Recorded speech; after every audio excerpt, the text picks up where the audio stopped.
Ya, salam Pak Gembala, senang bisa berdiskusi dengan Pak Gembala senior ini ya, luar biasa buat waktu malam hari ini. Ya, malam hari ini saya akan berbincang ringan dengan Gembala senior, bagaimana saya juga belajar dari beliau. Hari ini kita akan berdiskusi tentang penyebab rusaknya persaudaraan. Ya, rusaknya kasih persaudaraan itu membuat kita tidak bertumbuh juga di dalamnya.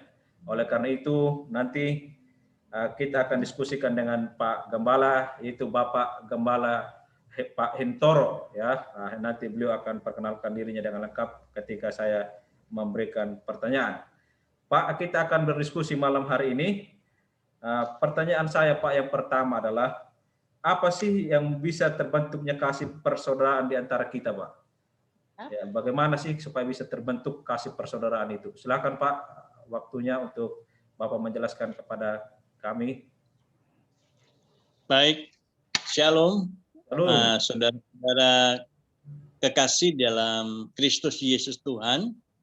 Perkenalkan saya Pendeta Yonatan Hintoro dari Gereja GBI Segitiga Kampung Melayu, Jakarta Timur. Saudara yang Tuhan kasihi, kasih persaudaraan ini kita terbentuk biasanya dengan satu komunitas. Komunitas itu biasanya tergantung daripada setiap individu-individu, dan setiap individu itu mempunyai selera-selera yang berbeda. Artinya persahabatan komunitas itu itulah yang akan mempengaruhi kehidupan di dalam kita. Jikalau kita memilih persahabatan itu persahabatan yang baik, atau dalam tanda kutip persahabatan di dalam Tuhan, itu akan membentuk suatu karakter yang menjadi baik. Tetapi ada banyak orang memilih komunitas atau lingkungan mereka yang suka glamor ataupun suka di luar Tuhan. Mereka berkumpul karena mereka mungkin satu kesukaannya sama, bersepeda motor bersama-sama, atau bermain burung bersama-sama, atau bermain kartu bersama-sama, atau suka minum bersama-sama, suka bercanda tawa dan sebagainya. Nah, komunitas-komunitas inilah yang terkadang membawa kehidupan anak-anak Tuhan yang tidak kuat imannya di dalam Tuhan akan terseret dan terbawalah arus di dalam komunitas yang tidak baik atau kurang baik di dalam kehidupan rohani kekristenan kita. Nah, itulah faktor-faktor itulah yang akan sangat mempengaruhi kehidupan kita. Jadi Tuhan tentunya tidak harus kita menjadi seperti robot di style kamu harus pilih ini, tidak.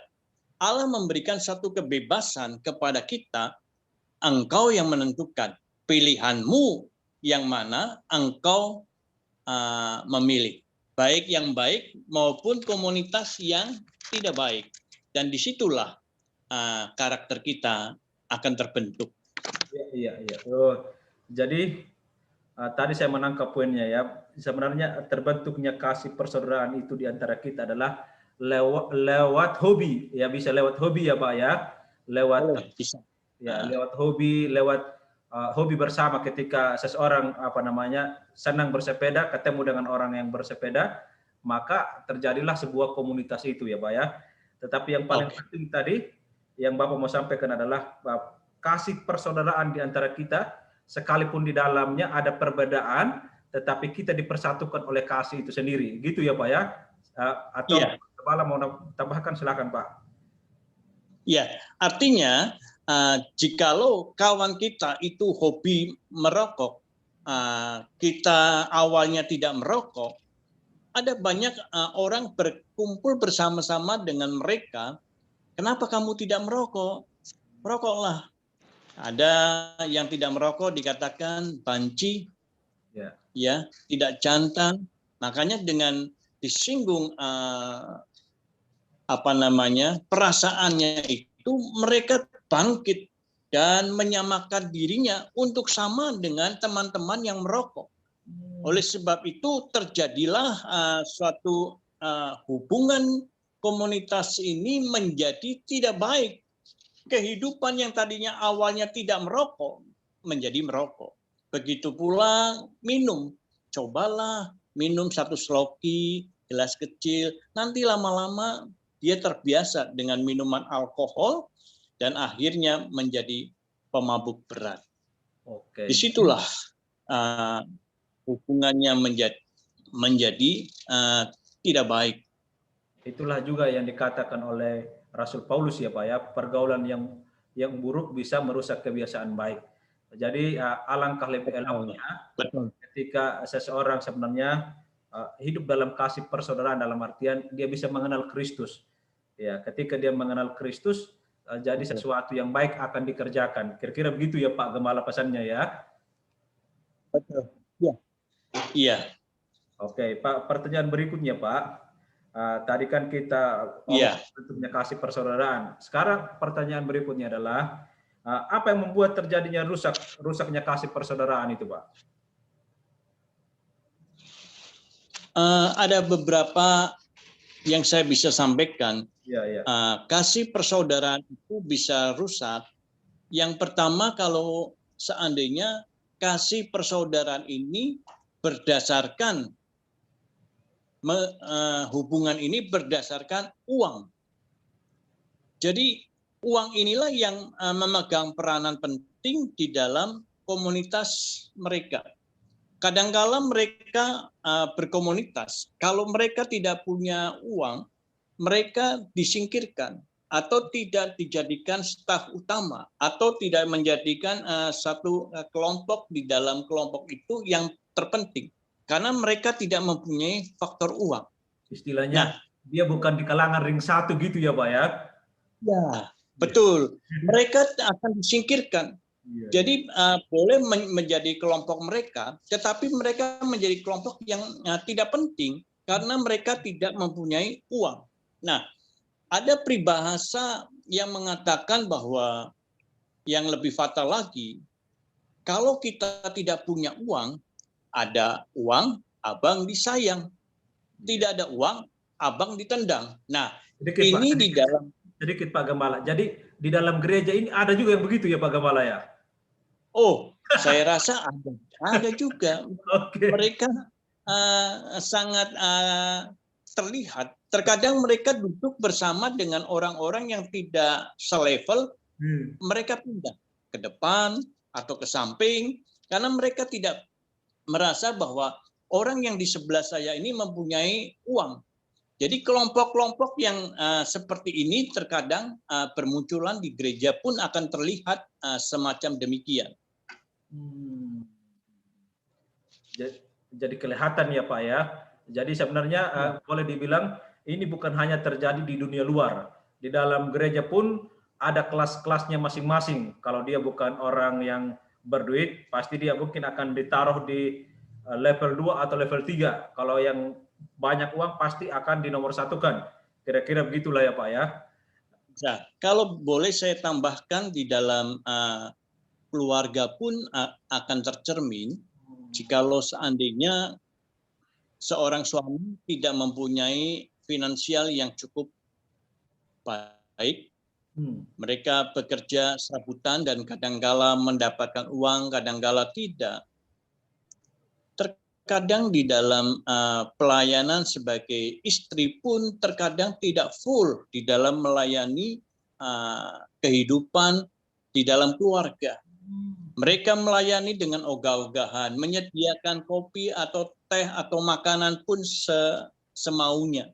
Jadi alangkah baiknya kalau seandainya dalam keadaan yang tidak mampu pun mereka cukup baik, cukup ada hubungan yang satu dengan yang lain. Tetapi karena faktor uang, istri berdasarkan semuanya didasarkan atas uang, dia mungkin melihat tetangganya mempunyai keuangan yang cukup baik, mereka melihat hal ini, jadi mereka kadangkala tidak mau menjadi penolong di dalam keluarga. Nah, hal ini mengakibatkan ada banyak keluarga menjadi cekcok. Ada banyak keluarga menjadi berantem gara-gara suami tidak punya uang. Bahkan ada kalanya ada banyak wanita-wanita yang pindah suatu hubungan keluarga terpengaruh dengan laki-laki lain karena faktor uang. Perceraian terjadi, bisa terjadi gara-gara suami tidak punya uang dan istri memilih laki-laki yang mempunyai finansial yang jauh lebih baik daripada suaminya. Nah, hal ini sangat fatal kalau seandainya keluarga didasarkan atas uang. Ini bisa pecah, keluarga bisa hancur, dan semua menjadi berantakan karena uang. Jadi sebenarnya di dalam keluarga pun kasih itu bisa memudar ya Pak ya, bisa hilang ya, karena berbagai faktor tadi. Salah satunya adalah ketika suami tidak lagi kuat kerja, keuangan semakin menipis, artinya istri pun sudah bisa berpaling ya Pak ya, kira-kira begitu ya Pak ya. Berarti di sana pun itu di dalam keluarga sendiri pun kemunafikan pun udah mulai ditunjukkan ya Pak ya. Iya, betul. Ya, artinya tidak ada lagi kasih yang murni yang Pak Gembala sampaikan tadi karena faktor itu tadi. Karena kan seharusnya kalau dia benar-benar mengenal Tuhan, mengasihi Tuhan, karena di dalam ini di dalam konteks keluarga dulu ya Pak ya, bahwa tadi kan mungkin kalau kita sudah mulai menikah kan pasti akan ditanya, saya akan menerima dia dalam suka maupun duka. Itu sebenarnya kalimat itu ya Pak ya. Tapi itu akan menjadi sepertinya memudar ya karena berbagai faktor tadi. Pertanyaan berikutnya Pak yang terakhir, apa sih sebenarnya dampaknya jika hubungan persaudaraan itu kita satu sama lain itu saling mengasihi atau semuanya baik? Apa sih dampaknya bagi kita pribadi, bagi keluarga dan bagi lingkungan kita Pak? Iya, sebelum saya menjawab mengenai dampak positifnya itu cukup banyak. Tetapi sebelum ini ada faktor lain, Bro Meki, yang saya bisa sampaikan sebentar, yaitu antara kita hubungan yang sudah baik itu kadangkala dibanding-bandingkan, ya perbandingkan antara A dan B, A lebih bagus dan tentunya B yang jauh lebih jelek dibandingkan A. Nah, ini faktor hubungan kita akan menjadi retak gara-gara ada suatu perbandingan di antara satu sama lain. Dan ini memegang peranan penting juga perpecahan persaudaraan di dalam kehidupan komunitas kita. Kalau saja kita bandingkan satu dengan yang lain, saudara yang Tuhan kasihi, apalagi kalau kita dibandingkan dengan istri kita, oh papa sekarang kok sudah nggak kelihatan gagah ya. Tetangga sebelah suaminya selalu rapi, selalu berpenampilan bagus, fresh, wangi, dan sebagainya.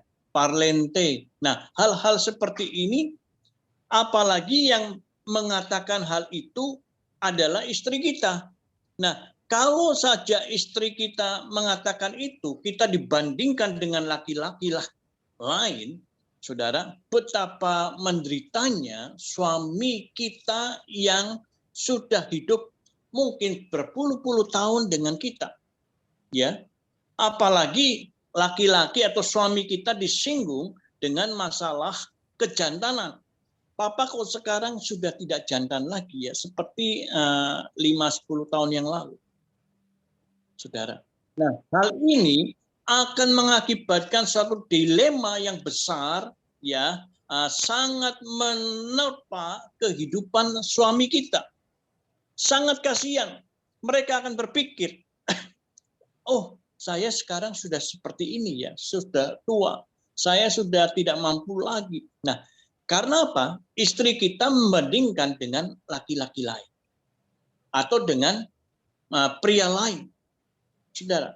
Nah, dibanding-bandingkan, inilah yang mengakibatkan kita menjadi hancur di dalam hubungan kasih persaudaraan. Ambil contoh saja di dalam Alkitab. Saul dan Daud. Pada waktu Daud memenangkan peperangan, wanita di Israel menyanyikan. Daud memenangkan berlaksa-laksa. Saul hanya beribu-ribu. Nah, pada waktu dibandingkan antara Saul dan Daud, nah Saul menjadi sangat marah. Kenapa? Saya memenangkan hanya beribu-ribu, Daud berlaksa-laksa. Nah, ini suatu kacamata di dalam kehidupan rohani kita. Jikalau kita membanding-bandingkan kawan kita, suami kita, istri kita, itu akan membuat kasih persaudaraan kita menjadi hancur. Coba ambil contoh. Kalau suami berkata, kok masakanmu tidak enak ya? Saya masak makanan mami saya lebih enak. Padahal masakannya sama. Mungkin masak rendang, mami saya lebih gurih dibandingkan kamu. Kamu masaknya macam apa? Nah, saudara, suami berkata seperti itu terhadap istri hanya membandingkan masalah masakan antara dia dan maminya. Itu pun bisa menjadikan istri malas memberikan makanan kepada suami. Menjadi pecah. Walaupun tidak pecah. Tapi dia sudah ada catatan di dalam, wah saya tidak mau masak lagi. Pasti saya di komen yang negatif. Saudara. Nah, ini mengakibatkan hubungan kasih persaudaraan kita menjadi pecah. Kembali kepada pertanyaan Bro Meki yang terakhir, poin apa keuntungannya jikalau kasih persaudaraan kita ini menjadi baik? Tentunya pada waktu kita hubungan komunitas kita menjadi baik, terutama saya ambil contoh keluarga ya. Pada waktu kita mengasihi istri kita, kita menyayangi suami kita, anak-anak kita, itu pun akan berdampak pada firman Tuhan yang kita dengar dan memberkati kita. Setiap firman Tuhan yang kita dengar dengan hati yang menjadi baik, hubungan kita menjadi baik, itu firman Tuhan akan tertanam di dalam kehidupan kita. Karena firman Tuhan inilah adalah pokok utama untuk menjadi berkat di dalam kehidupan kita. Kalau tidak baik, firman Tuhan itu mati, bagaimana kita bisa bertumbuh menjadi dewasa seorang anak Tuhan? Tentunya tidak bisa. Tetapi pada waktu dia hubungannya menjadi baik, firman Tuhan itu akan tumbuh di dalam kehidupan kita. Yes. Yang kedua, keuntungan. Keluarga kita menjadi baik. Kalau keluarga kita menjadi baik, suami istri menjadi baik, anak-anak kita diberkati. Dari tutur kata kita, dari omongan kita, dari pikiran kita, keluar untuk anak-anak menjadi anak-anak yang baik. Tidak akan keluar sumpah serapah terhadap anak-anak. Suara yang keluar adalah suara kebenaran, suara firman Tuhan yang selalu memberkati anak-anak kita. Itu yang kedua. Yang ketiga, jikalau suami istri ini hubungan rumah tangganya baik, saudara, kasih persaudaraannya baik, tentunya pembantu rumah tangga kita pun akan menjadi senang. Dia bekerja dengan sukacita karena bosnya, majikannya baik. Orang yang bekerja di rumah tangga yang baik, pembantu rumah tangga, asisten rumah tangga pun akan bekerja dengan baik, saudara. Nah, hubungan kita dengan tetangga kanan kiri diberkati, menjadi keluarga lingkungan yang baik, karena ada seorang anak Tuhan yang mempunyai tutur kata yang lemah lembut, sopan, dan menyejukkan hati lingkungannya. Dan yang terakhir, gereja pun akan diberkati kalau seandainya hubungan antara pendeta dan majelis, majelis dan jemaat, jemaat dan semua komunitas gereja itu menjadi baik. Semua firman Tuhan diberkati. Ibadah minggu pagi diberkati. Ibadah kaum pria diberkati. Ibadah kaum wanita diberkati. Ibadah anak-anak pun diberkati. Karena apa? Ada hubungan yang baik. Jadi semua dipulihkan, disempurnakan di dalam kasih persaudaraan yang baik. Demikian, Bro Megi. Oke, kasih yang baik itu ketika kita menghidupinya di dalam Kristus. Artinya kasih Kristus itu yang mempersatukan kita tanpa hak, karena kasih Kristus tidak melihat kelemahan-kelemahan orang, ya gitu ya Pak Gembala ya. Artinya dia bisa menerima kita. Ya. Ini sesuatu yang baik. Pak Gembala tadi saya salut ya, merunut dari keluarga, baru ke lingkungan, baru ke masyarakat. Itu sangat penting, harus lebih hubungan yang baik itu harus muncul dari keluarga dulu. Kalau keluarganya oke, pasti keluarnya juga pasti baik, gitu ya Pak Gembala ya. Ya, Pak Gembala, ada closing statement buat Pak Gembala dari Pak Gembala untuk diskusi kita malam hari ini. Silakan Pak. Mari, saudara-saudara yang kekasih di dalam Tuhan, ciptakanlah kasih persaudaraan yang baik dari diri kita sendiri. Dimulai dari diri kita. Baru kita akan mentransfer ke keluarga, bahkan ke lingkungan, tetangga, dan juga gereja. Agar semua tertular apa yang baik dari kita, apa yang baik dari Tuhan ke kita dan ke orang lain. Dan boleh menjadi berkat. Untuk kapan? Untuk selama-lamanya. Hari ini, bisa besok, dan bisa lusa. Karena kasih persaudaraan ini akan menyempurnakan kehidupan, baik itu jasmani kita maupun rohani kita. Amin. Bapak Ibu yang dikasihi oleh Tuhan, siapapun yang menyaksikan channel ini, demikianlah diskusi kami dengan Bapak Gembala Pak Hintoro MTH. Kiranya memberkati kita semua dan Tuhan memberkati kita semua. Kasih Tuhan terus bersama dengan kita. Shalom, Tuhan Yesus memberkati kita. Shalom.